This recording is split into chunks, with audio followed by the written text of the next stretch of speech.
ঘটায় কিন্তু দুর্বৃত্তরা। ওই দিন বিকেল থেকে কিন্তু রাত পর্যন্ত বিভিন্ন সময়ে পৃথক এই ককটেল বিস্ফোরণের কিন্তু ঘটনা ঘটে।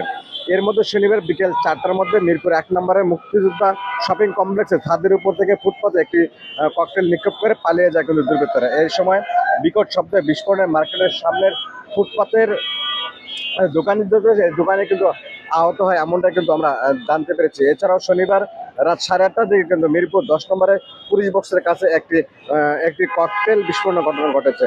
পাশাপাশি ওই দিন রাত 8:15টার দিকে রাজধানীর শান্তিনগর এলাকায় পশ্চিম সিগন্যাল এলাকায় আরেকটি কিন্তু ককটেল বিস্ফোরণ ঘটায় দুর্বৃত্তরা। ওই সময় ককটেলের সিগন্যালের কাছের একটি বট গাছে থাকা বিজ্ঞাপনে বিলবোর্ড থেকে বিস্ফোরিত হয়। তবে এই ঘটনায় কেউ হতাহত কিন্তু হয়নি। অন্যদিকে শনিবার রাতে 9:45টার দিকে কিন্তু রাজধানীর মৌচাক রেল ক্রসিং এর একটি মোটরসাইকেলে বিস্ফোরণ ঘটায় দুর্বৃত্তরা। এই সময় এই ঘটনা কিন্তু আহতর খবর কিন্তু পাওয়া যায়। তবে আপনাদের একটু জানিয়ে রাখতে চাই, এই কিছুদিন পর রাজধানীতে বিস্ফোরণ ঘটনা কিন্তু এক প্রকার আতঙ্কিত বিরাজ করছে রাজধানীতে যারা বসবাস রয়েছে। আপনারা জানেন যে এর আগে কিন্তু আইন শৃঙ্খলা বাহিনী বিভিন্ন পদক্ষেপ নেওয়ার পরে কিন্তু বিভিন্ন জায়গায় কিন্তু চেকপোস্ট কিন্তু বসিয়েছে, তবুও কিন্তু এই ককটেল বিস্ফোরণ দিয়ে কিন্তু রাজধানীবাসী কিছুতেই কিন্তু রেহাই পাচ্ছে না। এবং তাদের অভিযোগ যে আইন শৃঙ্খলা বাহিনী আরও যদি সোচ্চার হয় এবং আরও চেকপোস্ট বাড়ানো, তবে কিন্তু কিছুটা কমতে পারে রাজধানীবাসীর এই আতঙ্ক। দর্শক, আপনারা যুক্ত রয়েছেন Dhaka dot official Facebook page থেকে। আমি আপনাদের জানিয়ে রাখতে চাই যে আজ কিন্তু সন্ধ্যার আগে অর্থাৎ 4:15টার দিকে কিন্তু রাজধানীর শান্তিনগর মৌচাক এলাকায় কিন্তু 4টি ককটেল কিন্তু বিস্ফোরণ হয়। এতে কিন্তু এক পথচারী কিন্তু আহত হয়েছে। তবে এই পর্যন্ত এই ককটেলের বিস্ফোরণ কিন্তু কিছুদিন পরে রাজধানীর বিভিন্ন পয়েন্টে কিন্তু এই ককটেল বিস্ফোরণের ঘটনা কিন্তু ঘটেছে।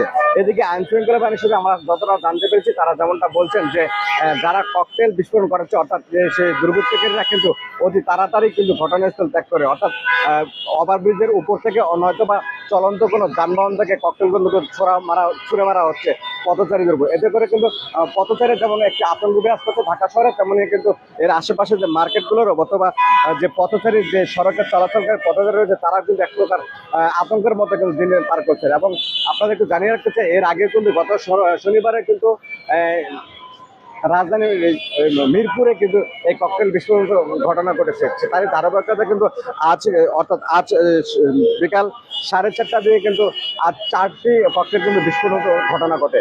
এতে করে আইন শৃঙ্খলা ব্যাপক অবনতি হয়েছে এমনটাই মনে করছেন সাধারণ যে জনসাধারণ রয়েছে তারা। তবে আমি আপনাদের একটু জানিয়ে রাখতে চাই যে আপনারা জানেন যে স্বরাষ্ট্র উপদেষ্টা ডেভিল অ্যান্ড টু কিন্তু নামিয়েছেন আইন শৃঙ্খলা বাহিনী